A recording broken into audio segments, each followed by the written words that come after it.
Shalom saudara, kemarin kita bahas dari Mazmur 34 ayat 9, yaitu kecaplah dan lihatlah. Hari ini pun saya ingin bahas dari sisi yang lain. Kemarin dari sisi iman ya, tapi dari hari ini tentang kebaikannya Tuhannya itu. Jadi mengecap dan melihat kebaikan Tuhan itu judul khotbah hari ini. Mari kita akan buka Alkitab kita Ibu Bapak dari Mazmur 34 ayat yang ke-9. Mazmur 34 ayat 9 kita akan baca sama-sama. 1, 2, 3. Kecaplah dan lihatlah betapa baiknya Tuhan itu. Berbahagialah orang yang berlindung padanya. Katakan amin. Sekali lagi kita baca sama-sama. 1, 2, 3. Kecaplah dan lihatlah betapa baiknya Tuhan itu. Berbahagialah orang yang berlindung kepadanya. Katakan amin.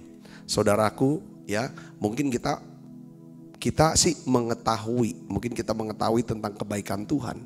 Tetapi apakah kita ini benar-benar mengetahui bagaimana caranya mengecap dan melihat betapa baiknya Tuhan itu? Jadi mengetahui dan mengalami kan dua hal yang berbeda. Kita tahu Tuhan bisa sembuhkan dan kita lihat, saksikan orang-orang disembuhkan. Tapi kita juga mau dong, saudaraku, kita ngalami juga seperti yang mereka alami. Ibu bapak saudara yang kasih Kristus, saya ingin bagikan begini. Musim-musim dalam hidup kita. Ya, musim-musim kalau di negara barat tuh 4 musim. Ada musim salju, musim panas, musim gugur, saudaraku ya. Musim semi. Nah, dalam hidup kita juga sering ada musim-musim. Kadang-kadang ya kita dapat berkat. Tiba-tiba kok kenapa ngalami masa kesesakan. Kadang bisa sehat. Tiba-tiba kok bisa kena sakit. Ya kan. Tiba-tiba ya bisnis bisa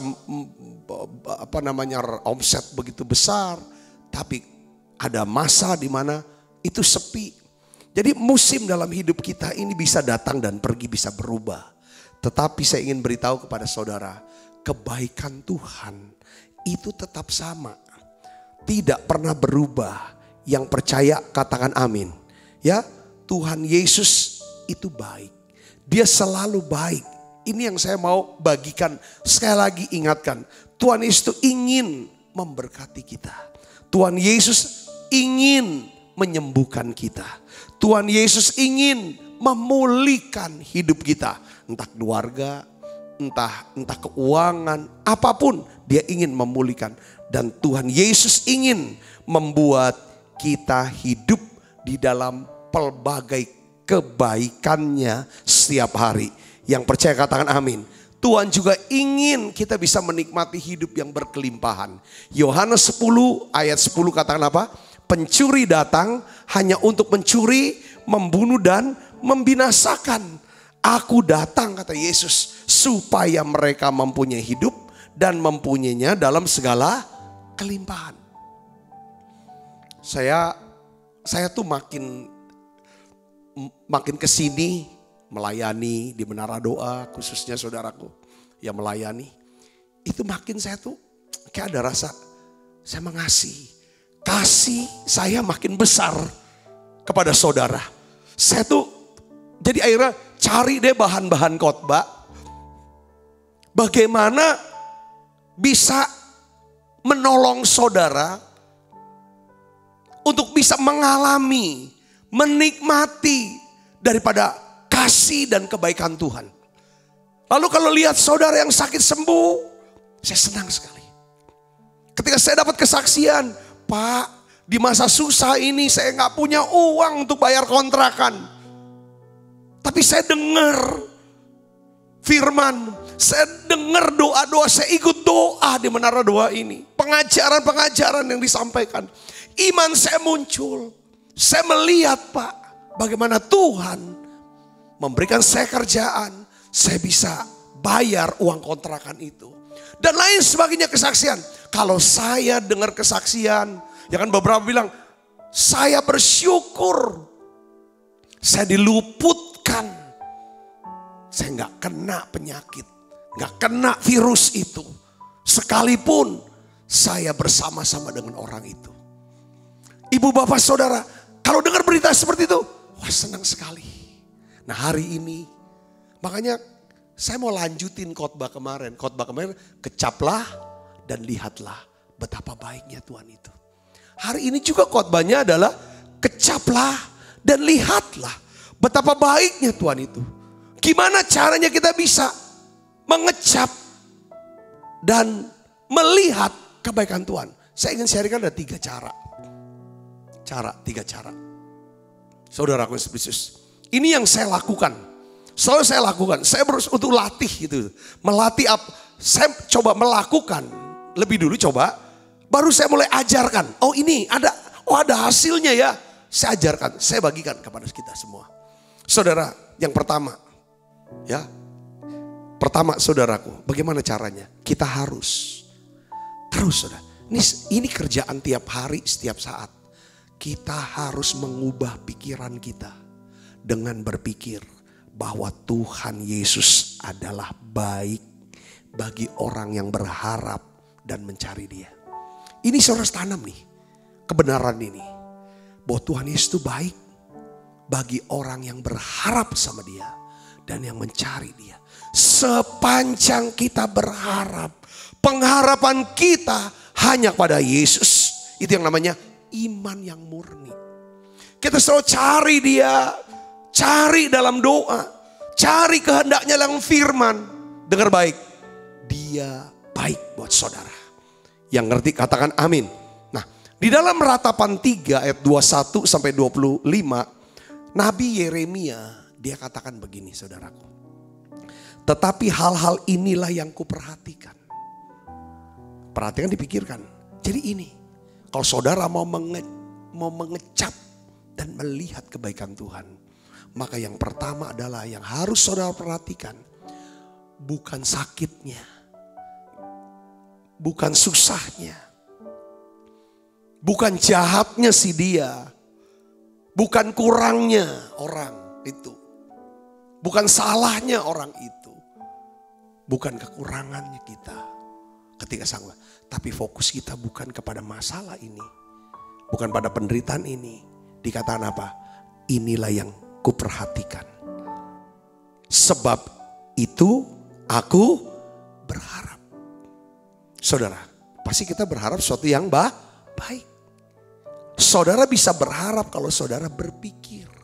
Orang yang memikirkan itulah orang yang mengharapkan. Yang ngerti katakan saudara, kalau kita nggak memikirkan, kita nggak mengharapkan. Nah, diajarin oleh firman Tuhan kalau saudara dan saya mau mengecap dan melihat kebaikan Tuhan, maka kita harus pikirkan atau kita harapkan adalah apa? Tak berkesudahan kasih setia Tuhan. Tak habis-habisnya rahmatnya. Selalu baru tiap pagi besar setiamu. Tuhan adalah bagianku kata jiwaku. Oleh sebab itu aku berharap kepadanya. Tuhan adalah bagianku. Tuhan adalah milikku. Oleh sebab itu aku berharap kepadanya. Tuhan adalah baik bagi orang yang berharap kepadanya. Bagi jiwa yang mencari Dia. Kalau saudara baca ayat-ayat ini, saya yakin. Tadi kok dapat tuh yang kayaknya ada beberapa di antara kita yang hadir nih. Lagi stres. Lagi gelisah. Tertekan gitu loh. Coba saudara mulai. Ingat kebaikan Tuhan. Kalau hidup saudara sekarang lagi kacau, lagi berantakan, memang mudah untuk berfokus kepada rasa sakit, fokus kepada masalah, fokus kepada tekanan apa yang menekan kita, apa yang menjadi kesulitan. Yaitu memang respon yang alami. Tetapi respon yang alkitabiah adalah apa? Mengalihkan fokus perhatian kita kepada kasih dan kebaikan Tuhan. Nabi Yeremia menaruh perhatian awalnya pada rasa sakitnya. Dia merespon secara alami Nabi Yeremia. Ini dia tulis di ayat sebelumnya kan. Tadi kita baca ayat 21. Di ayat yang sebelum 21 itu ada ayat 19 dan 20. Dia berkata apa? Dia bilang gini. Saat aku ingat ya. Saya terlalu ingat. Saya pikirin terus kesengsaraanku, kesusahanku, pengembaraanku. Itu jadi racun buat jiwaku. Itu racun yang mematikan imanku, mematikan pengharapanku. Sehingga jiwaku jadi stres.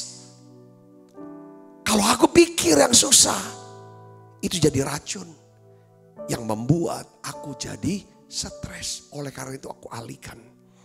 Ibu bapak saudaraku yang Kristus, hari ini yang saudara pikir dalam pikiran saudara adalah apa? Hanya Tuhan yang kita butuhkan. Tuhanlah satu-satu yang kita butuhkan. Kita harus berpikir bahwa hanya Tuhanlah bagianku, hanya Tuhanlah milikku, hanya Tuhanlah yang saya butuhkan. Hanya Tuhan itulah yang sanggup melindungi saya dan memelihara saya. Kita ini miliknya Tuhan. Ya udah, kita percaya kok, suka-sukanya tuh. Jadi jangan berpikir gini ya, kalau lagi susah, wah Tuhan ini lagi marah nih sama saya nih. Saya lagi kena marah sama Tuhan. Coba saudara cek statusnya. Status saudara, identitas saudara. Apakah saudara anak Tuhan?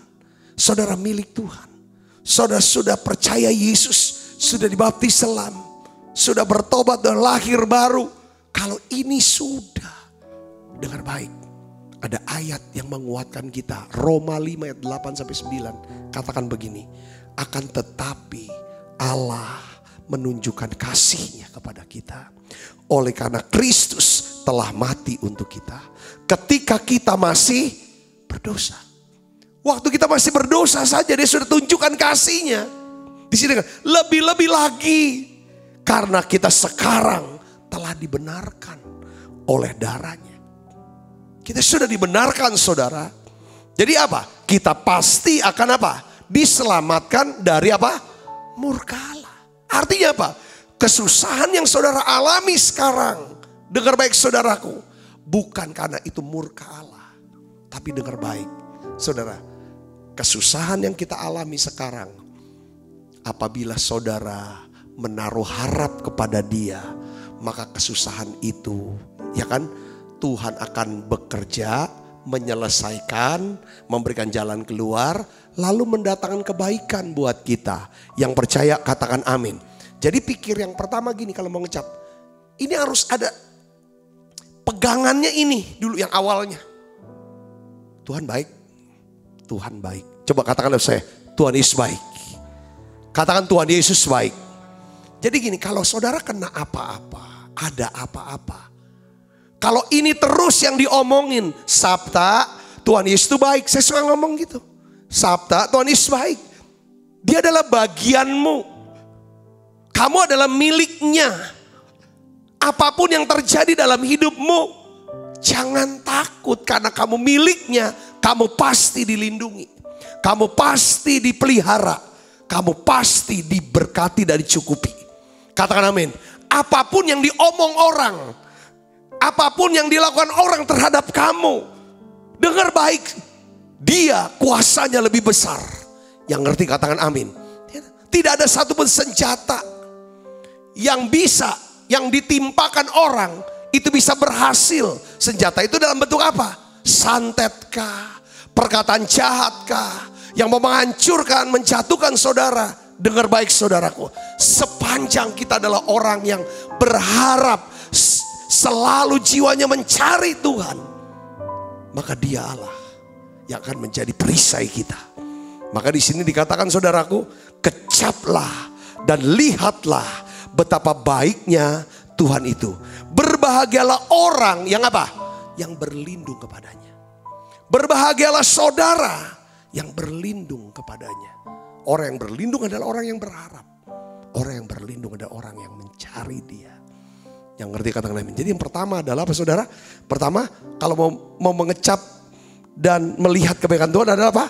Kita harus mengubah pikiran kita dengan berpikir bahwa Tuhan adalah baik bagi orang yang berharap dan mencari Dia. Katakan amin.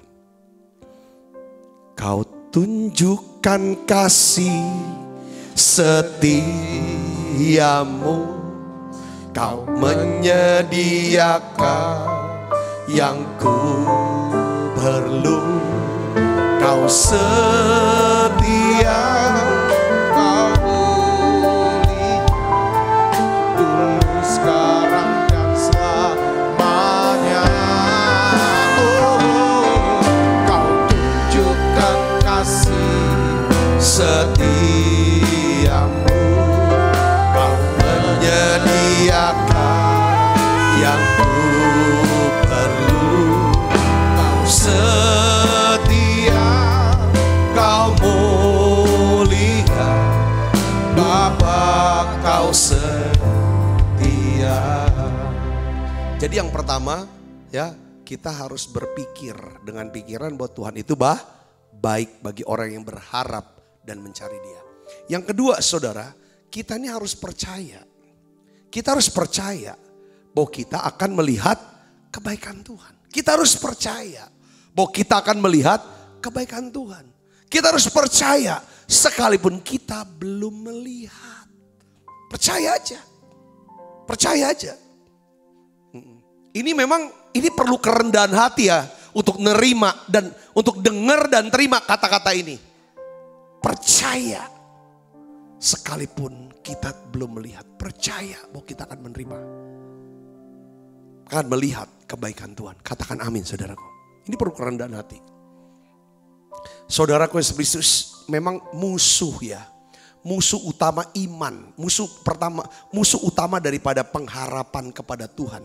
Bahwa Tuhan itu baik. Kita akan bisa melihat. Itu apa saudara? Tahu gak musuh kita? Sinis. Roh sinis atau sinisme.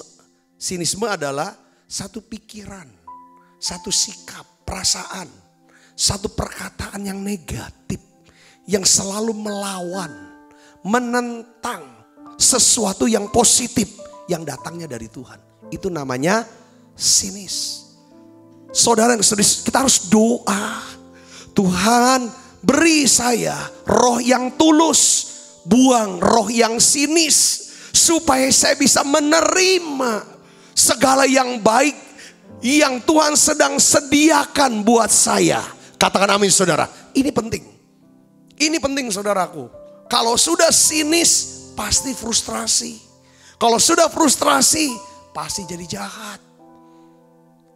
Kita lihat orang-orang sakit yang disembuhkan.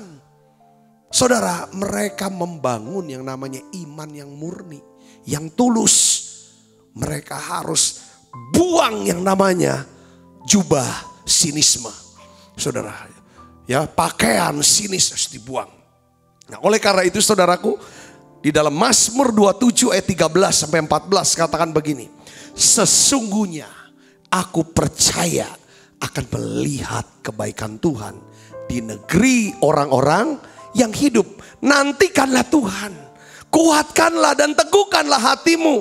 Ya, nantikanlah Tuhan. Baca lagi yuk saudara. 1, 2, 3. Sesungguhnya aku percaya akan melihat kebaikan Tuhan di negeri orang-orang yang hidup. Nantikanlah Tuhan, kuatkanlah, teguhkanlah hatimu. Ya, nantikanlah Tuhan. Katakan amin. Percaya. Aku percaya melihat kebaikan Tuhan. Untuk siapa? Untuk kesehatan kita.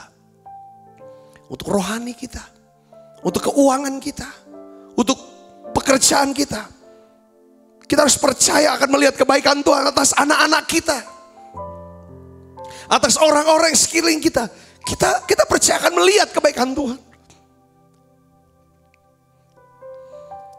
Saudara, selalu saya mengharapkan ada kebaikan Tuhan terjadi atas hidup saya, keluarga dan sahabat-sahabat saya dan saudara termasuk.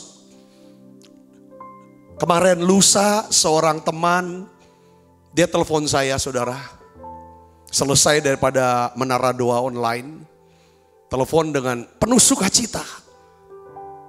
Dari Jakarta dia telepon, dia bilang, Pak Sabta, saya punya kapal yang kandas di selat itu, dekat selat Bangka, Palembang itu. Dia bilang, itu muatannya, muatan batu, itu sebenarnya itu harusnya bisa habis. Ya tinggal sisalah 2.500 kubik, dia bilang. Ya kandas udah berapa lama, lalu sempat ditarik, sudah ditarik ke Palembang. Lalu batu itu digunakan untuk bikin jalan, Pak. Di mana kebutuhan daripada batu untuk jalan itu adalah 12.500 meter kubik. Batu yang ada 2.500 meter kubik, Pak. Saya bilang sama semua karyawannya, kamu pakai dulu udah batu yang ada. Dipakai. Waktu dipakai batu itu, batunya nggak habis-habis. Bahkan sampai 12.500 kubik. Lalu sisanya ada 1.000 lebih kubik. Dia bilang, Pak, yang terjadi di Alkitab terjadi dalam hidup saya. Saya bilang, ini gak mungkin Pak Sabta. Tapi itu yang saya lihat. Itu yang saya lihat terjadi, Pak. Dia bilang 12.500 meter kubik.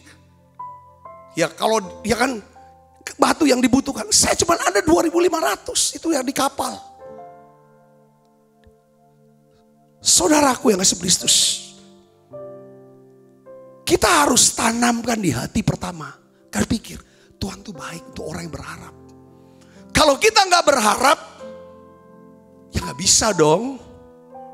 Apakah saudara berharap buat Tuhan? Ya kan kepada dia. Kalau kita berharap sama dia, mencari dia jadi Tuhan yang baik buat kita. Yang kedua, kita harus percaya bahwa kita akan melihat kebaikan Tuhan. Kebaikan Tuhan namanya apa sih? Ya mujizat, keajaiban. Seperti teman saya ini, wah cukup lama itu kandas.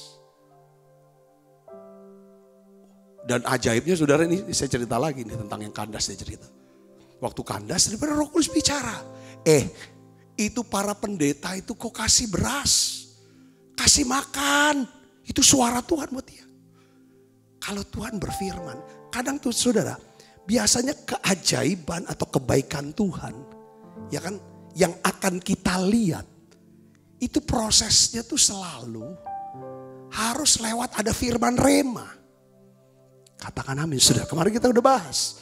Ya kan saudaraku. Bahwa kita baca Alkitab siang malam. Kalau Roh Kudus tidak dilibatkan. Roh Kudus tidak dilibatkan. Maka bacaan tinggal bacaan. Bacaan jadi pengetahuan. Tapi bukan menjadi apa? Pewahyuan. Kita butuh firman itu bukan cuma pengetahuan. Tapi jadi pewahyuan. Ketika firman jadi pewahyuan. Maka apa saudara? Itu jadi iman. Iman jadi mujizat. Katakan amin saudara. Karena dari iman itu kuasa Allah bekerja. Hikmat Allah itu keluar. Saudaraku yang Kristus. Ya Tuhan bilang, kok kasih makan para hamba Tuhan tuh, kirim. Dia kirim kasih makan. Gak lama saudara lakukan. Itu tiba-tiba awak kapal bilang, bos, kapal kita bisa terangkat, gak kandas lagi. Sudah bisa ditarik ke Palembang. Tapi muatannya sudah banyak yang hilang. Sisa 2.500 kubik. Tapi rupanya itulah cukup. Dia bilang. Bahkan lebih dari cukup. Saya mau berdoa buat saudara. Supaya saudara bisa melihat kebaikan Tuhan. Percaya saudara akan melihat kebaikan Tuhan. Yang percaya katakan amin saudara. Ya kan? Karena segala pemberian yang baik dan yang sempurna. Itu disediakan Tuhan. Dan berasal dari atas. Yang mengerti katakan amin. Maka itu di hati Tuhan saudara. Ya kita harus percaya kita akan lihat kebaikan Tuhan. Karena kita tahu Tuhan di Alkitab setiap kali Tuhan ketemu para murid. Apa perkataan yang Yesus ucapkan awalnya? Shalom. Shalom diterjemahin sih salam. Kalau kita baca salam gitu. Ya biasa ya. Tapi sebenarnya katakan shalom. Shalom alaikum. 2 kali shalom. Shalom. Apa sih arti kata shalom? Ini biar Tuhan tuh suka memberkati umatnya dengan kata shalom. Yang dalam bahasa Ibrani-nya artinya apa saudara? Utuh dalam roh, jiwa, tubuh. Nah arti kata shalom yang sebenarnya itu adalah nothing is missing, nothing is broken. Tidak ada yang hilang, tidak ada yang rusak. Utuh saudara. Sempurna, itu yang Tuhan mau. Utuh apanya? Roh, jiwa, tubuh. Utuh apa? Berkatnya. Berkat apa? Rohani, berkat jasmani, social life, hubungan sosial kita. Yang keempat adalah berkat apa? Keuangan. Utuh, shalom tuh di situ. Makanya kalau kita kata shalom, nah ini yang Tuhan mau. Saudaraku, di dalam Mazmur 145 ayat 9 katakan begini, Tuhan itu baik kepada semua orang dan penuh rahmat terhadap segala yang dijanjikan. Rahmat tuh artinya kemurahan, belas kasihan, penuh rahmat. Ada rahmat kembali kepada kemurahannya. Yang ketiga, yang terakhir saudaraku yang kasih Kristus, bagaimana kita bisa mengecap dan melihat kebaikan Tuhan. Coba kita buka Alkitab kita Mazmur 84 ayat 11 katakan begini. Sebab Tuhan adalah matahari dan perisai, kasih dan kemuliaan Ia berikan. Ia tidak menahan kebaikan dari orang yang hidup tidak bercela. Dia tidak tahan kebaikannya dari orang yang hidup menurut firman Tuhan. Tuhan tidak akan tahan kebaikannya. Yang percaya katakan amin. Yang ketiga, poin yang pertama adalah kita harus berpikir dengan pikiran bahwa Tuhan itu baik. Ya kan? Kepada orang yang berharap pada Dia, mencari Dia. Yang kedua, saudaraku yang Yesus, kita harus percaya bahwa kita akan melihat apa? Kebaikan Tuhan. Pasti kita akan lihat kebaikan Tuhan. Kita harus percaya. Ya kan? Percayanya kita harus lebih besar daripada apa yang kita lihat dengan mata kita hari ini. Poin yang kedua tuh kayaknya saya pengen jelasin terus. Saudaraku. Maksudnya gini. Kita nih lihat sekeliling kita nih mungkin saudaraku secara apa yang jasmani atau secara materi. Saudaraku, saya pernah dalam satu peristiwa, ya kan, saya berdiri di depan kantor, saya lihat tanah kita cuma baru berapa. Lalu di sana, waktu itu di sana ini sekarang jadi tanah kita, ini dulu belum tanah ini, ya kan saudaraku, kita lihat seperti itu. Jadi dalam hati gini, saya percaya satu hari kelak tanah itu akan menjadi milik Tuhan. Bukan milik Sabta, milik Tuhan. Walaupun tidak mungkin. Percaya. Tiba-tiba sudah dengan waktu Tuhan, tanah ini menjadi milik Tuhan. Yang mengerti katakan amin. Satu hari saya berkata, Tuhan, saya tuh dulu pengen kuliah. Habis kuliah lulus. Di Indonesia saya akan dapat beasiswa kuliah di Amerika. Tapi saya gak dapat itu. Saudara, walaupun ya oleh anugerah saya bisa selesai kuliah sampai S2. Saudara, STAN, D3, UI, S1, Ekonomi, S2 di Unsri saudaraku. Saya ingin ke Amerika S2. Tapi gak dapat. Tapi di hati saya bilang gini, saya percaya kalau saya gak pergi ke Amerika untuk kuliah, nanti anakku yang akan pergi ke Amerika. Tapi saya jadi pendeta full time. Ada gak dasar untuk sekolah anak Amerika? Ya gak ada. Duitnya besar itu. Saudaraku Yesus Kristus. Tapi saya percaya akan melihat kebaikan Tuhan. Yang mengerti katakan amin saudara. Dan oleh anugerah Tuhan. Saudaraku, oleh kemurahan Tuhan. Kami diberikan kemampuan untuk sekolahan satu anak kami. Kuliah di Amerika. Saya tuh percaya gitu. Kadang-kadang ditaruh di hati. Coba aku minta percayamu deh. Untuk satu jemaat ini. Yang kamu gembalakan ini. Bisa disembuhkan dia. Aku minta percayamu. Kalau dia tidak percaya. Aku minta percayamu. Oke, aku percaya Tuhan. Sekali. Saudaraku, seperti anak perempuan Yairus. Tuhan tidak melihat iman anak perempuan Yairus yang sudah mati. Tapi dia lihat imannya siapa? Yairus. Saudara mau dipakai Tuhan. Bukan cuma kita mau dapat mujizat. Tetapi biarlah kita menjadi saluran mujizat. Nah, katakan amin. Nah, Yang ketiga, kita harus bertindak untuk menerima kebaikan Tuhan. Kita harus bertindak untuk menerima kebaikan Tuhan. Ya kan? Percaya saudara, Tuhan tidak akan menahan hal yang baik dari orang yang hidup menurut firman-Nya. Setelah kita memperbaharui pikiran kita, setelah kita percaya akan melihat kebaikan Tuhan, selanjutnya kita perlu bertindak menerima kebaikan Tuhan. Saya mau nanya sama saudara, mungkin ada yang hilang dalam hidup saudara hari ini. Ada sesuatu yang saudara rindukan, saudara sudah doakan, saudara impikan itu. Kalau semua itu sejalan dengan firman Tuhan, saya percaya Tuhan akan memulihkan dan memberikannya kepada saudara. Sebagaimana Tuhan memulihkan keadaan Ayub dan memberikannya 2 kali lipat dari kepunyaannya dahulu. Nah, poinnya di sini saudara, saya tutup dengan kata-kata begini saudara sebenarnya. Ini penting nih saudara perhatikan. Terkadang ada waktu yang disebut masa persiapan. Masa persiapan. Antara saat saudara berkata amin. Ini namanya percaya apa yang tidak dilihat. Dan saat Anda melihat apa yang Anda percayai.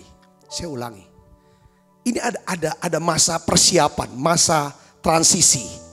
Antara waktu kita dengar, kita bilang, aku percaya sekalipun aku tidak melihat. Ya, di sini ada masa transisinya, ada jembatannya.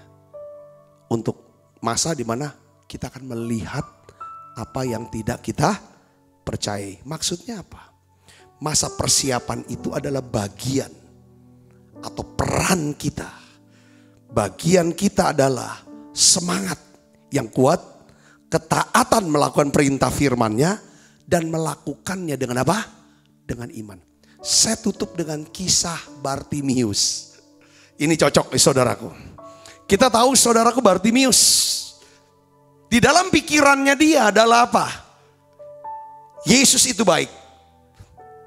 Kalau dia enggak berpikir, selalu berpikir bahwa Yesus itu baik, dia nggak mungkin berharap kalau Yesus lewat, kalau Yesus ketemu dia, maka Yesus akan sembuhkan dia.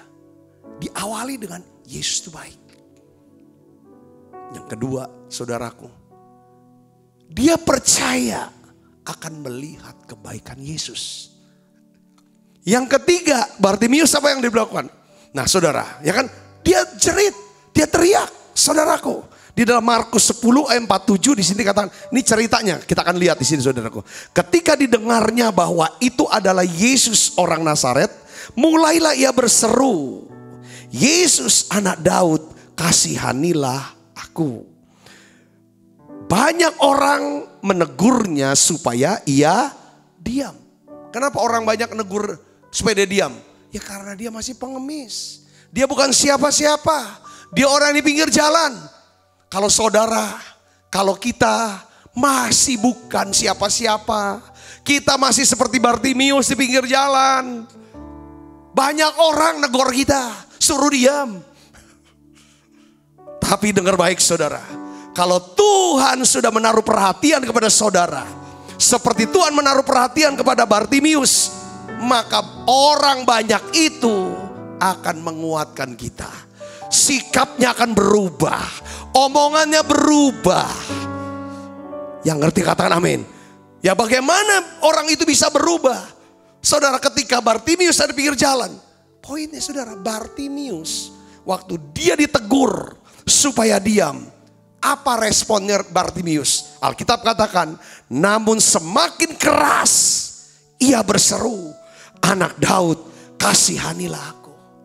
Suara orang banyak yang mengintimidasi saudara, ataukah suara saudara ke Tuhan yang lebih keras terdengar di telinga saudara? Kita perlu suara kita kalau udah terlalu banyak orang ngomong yang negatif, yang neken lah, yang negor lah, yang apa-apa yang nyerang. Itulah saatnya saudara buka suara, seru kepada Tuhan, naikkan pujian ke Tuhan, lebih besar lagi, lebih nyaring lagi, sampai Tuhan menaruh perhatian kepada saudara. Ketika Bartimius naikkan volume suaranya, semangatnya dinaikin, tekadnya dinaikin, keseriusannya dinaikin, itu nyentuh perhatian Tuhan, hati Tuhan. Dia menaruh perhatian. Katakan amin. Ayat 49 katakan apa? Lalu Yesus berhenti dan berkata apa? Panggillah dia. Mereka orang banyak itu memanggil orang buta itu dan berkata kepadanya, apa saudara? Kuatkan hatimu. Tidak tegur lagi, malah menguatkan. Kalau saudara sudah diperhatikan sama Tuhan, hidup saudara berubah. Orang-orang berkata, memang Tuhan baik ya Mas Ano. Memang kamu tuh luar biasa ya. Wah, jangan bilang iya waktu aku susah. Kau hina aku sekarang, kau puji, jangan kayak gitu saudara. Itu mana orang kepahitan. Dengar baik saudaraku sini, ya kan, kuatkan hatimu. Berdirilah, ia memanggil engkau. Ayat 50 ini yang saya mau tutup dengan kata ini saudara. Lalu ia menanggalkan jubahnya, ia segera berdiri dan pergi mendapatkan Yesus. Tanggalkan jubahnya, bukan cuma dia berseru, tapi dia tanggalkan jubah. Jubah apa saudara? Itu jubah dia yang lama. Jubah dia sebagai orang pengemis, sebagai orang miskin. Saudara, dia tanggalkan jubahnya. Lalu dia mendekat kepada Yesus. Lalu Yesus bertanya kepada dia, apa yang kamu kehendaki supaya aku perbuat bagimu? Hari ini Tuhan tanya kepada saudara, apa yang kamu kehendaki supaya aku perbuat bagimu? Inilah hari perkenan Tuhan buat saudara. Ini hari saudara yang kasih Kristus, inilah saudara bertindak. Tuhan katakan, saudara berseru kepada dia lebih kuat lagi. Jangan sehiraukan perkataan yang membuat iman saudara lemah. Tanggalkan jubah. Jubah ini bicara apa? Hidup yang lama tinggalkan. Tuhan akan tanya kepada kita, apa yang kamu kehendaki supaya aku perbuat bagimu? Apa jawaban orang buta itu? Rabuni, supaya aku dapat melihat. Lalu kata Yesus kepadanya, pergilah, imanmu telah menyelamatkan engkau. Pada saat itu juga melihatlah ia. Lalu ia mengikuti Yesus dalam perjalanannya. Jadi peran Bartimius. Apa tindakan Bartimius untuk bisa mengecap dan melihat kebaikan Tuhan? Pertama, dia berseru dengan suara nyaring. Bahkan semakin keras berseru saat ada suara penolakan. Yang kedua, Bartimius menanggalkan jubahnya yang lama. Dia pergi mendekat kepada Yesus. Yang ketiga, saudara, dia mengatakan apa yang dia percayai. Yang dia harapkan selama ini. Aku percaya kepada terang hidup itu.